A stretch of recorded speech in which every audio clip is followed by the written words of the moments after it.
Hey guys, it's Jamie here, and I'm going to work on my vintage circus and fairgrounds themed journal for May by doing a masterboard using this piece of 12 by 12 as my base.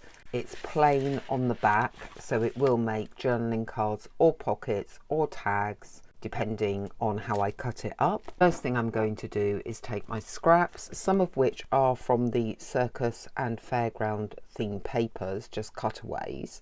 So that will nicely tie this into other papers that are going into the journal, some of which are just things that I have in my scrapbox. Using the Mod Podge, I'm going to put a layer over this. I might leave it so you can see some of this background because it is party, circus, fairground theme background anyway. I don't normally leave gaps, normally I overlap everything. I have a big candy floss here. I'm trying to leave just little gaps of that pink showing through. Never done that before on a masterboard, so we'll have to see how it works. When I overlap, of course, we get less lift of edges. This might prove to be more of an issue, not overlapping, plus you're going to have different thicknesses. I will be collaging on top of these when they're cut up. I'm going to go over the top with a top coat, as I'm going to be adding some white gesso and some distress ink. I do want to protect the papers underneath. This helps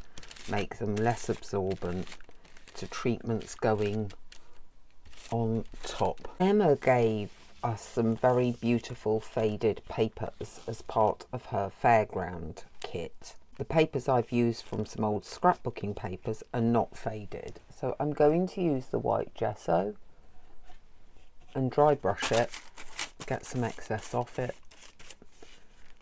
over the bits that aren't faded. What I'm hoping to do here is, even though we have different patterns and different style papers, is almost even up the playing field. And I'm happy with that. I need to let that dry, then we're going to tint over this. Now I'm going to take the vintage photo distress ink and go over virtually the whole thing. As some of you might know, if you've seen any of my videos, I do like a good grungy look. Anything that's too bright I want to take down. I'm getting to a point where I am happy with that looking like it will be okay when we cut it up. To cut it up, there is a channel, I have linked it before. If I can find the link, I'll put it into the video description.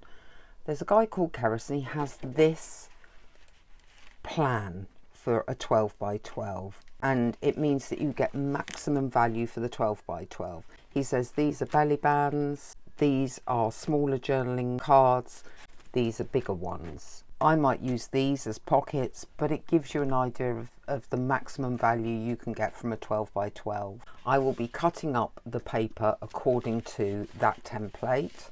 Hopefully I've left it on screen long enough for you to screenshot those sizes, which I think are inches. Everything's been cut out. Now I want to sort out exactly what I want to do with each section. These are going to be pockets, but some could be more tuck spots than pockets. This to me is a large pocket. You can corner these edges if you want, and I think I might do that and put in a notch to this one. To corner the edges, I'm going to use the 7. And if you want to be accurate as to where you're going to put the notch, you're going to get a ruler and go halfway around there using a circle punch. What I would do, because I don't like pockets too tight to a page, is put some hinging on the back. First thing is to stain the edges. Then what I want to do is use some scraps to create a bit of hinging on this. Take one piece, fold it in half, have it so that your edges are facing inwards on the pocket. Can use a wet glue or a tape. I'm going to see if I have a tape narrow enough. Just want to burnish it down because it should make that easier to lift. You can prep up in advance by putting a bit of tape here, and then you know that when you come to put that on a page, it's good to go. Do that on the bottom and the other side. With this pocket, we're ready to put a focal point on there. It can be anything. It could be a mixture of words or tickets that you already have. I'm looking in my circus style box to see if there's anything I would like to put on there. We have this, which is quite large but still not large enough. We've got a big area here as well. I have a stamp. That doesn't seem to work for me. We have a child, and possibly I might want to put a bit of coffee paper or something behind the child to help the child stand out. I'm just collaging a few bits and pieces together. Quite like that little pocket. So that's one done. This one, it will fit a large tag. For the tag, I have my card, which I use to cut corners on tags.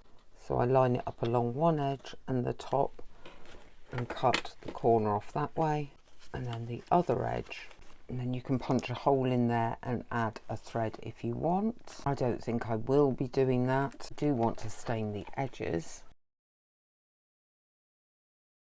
Reverse, you can cover this with coffee stained paper if you want.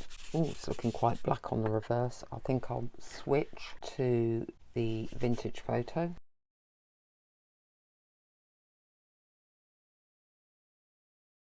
We do have another cluster that has admissions on it, or a flower, a circus performer.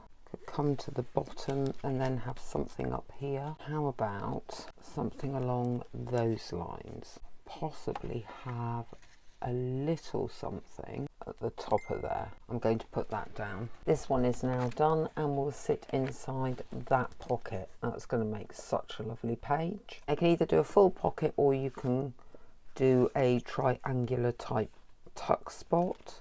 With this one, it's tempting to cut that down, so you cut that duck off and do a tuck spot that way. So you can judge what to do with a card when you see the final layout that you've ended up with. With this one, it's a bit bigger. You could make a small pocket with that quite easily. This is a little odd. I think I'd be tempted with this one to either cover that up with a collage completely or take it down to a tiny little tag, and this one probably works as it is as a pocket. I'm going to cut some shapes in and then we'll quickly collage when that's done. Depending on what piece it is, I have edged everything. If it's a tag, I've done the backs, I've created some shapes. This is a pocket, I've added the hinging, and so all that's left to do on any of these is just add some focal points. I have a carousel, and if that was to go on a background with a ticket or a fairgroundy type, I've got a stamp. A bit clashing, but that's okay, I think.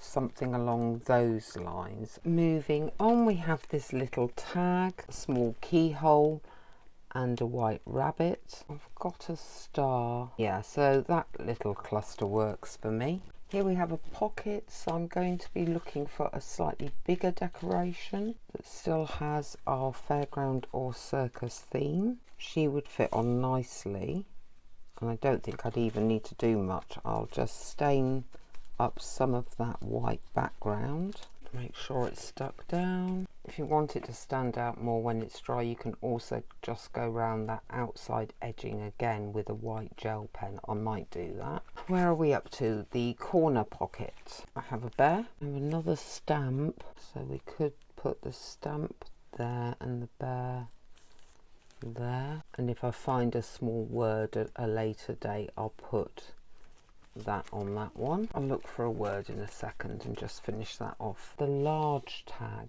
might be an issue. I'm not sure. We do have that big admissions. Could have that at the bottom. Oh yeah, that's quite sweet, isn't it?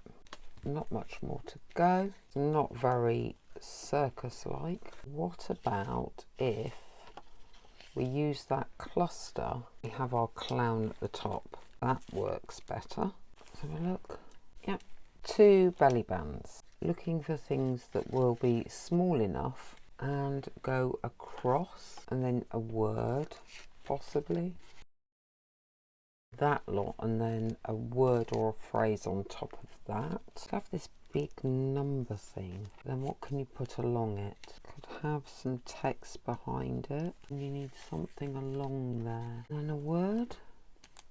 Don't know if the number works then. Have a mid one and a star and an elephant. Do something along those lines. I've added some words onto ones that didn't have them. Don't forget this.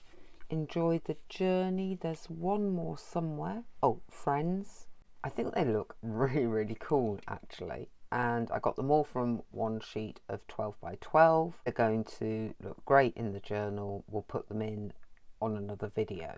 If you have enjoyed this video, please give it a thumbs up. It does help with the old YouTube algorithm, push it out to other people. There are now over 270 videos on this channel, so do consider subscribing for plenty of content.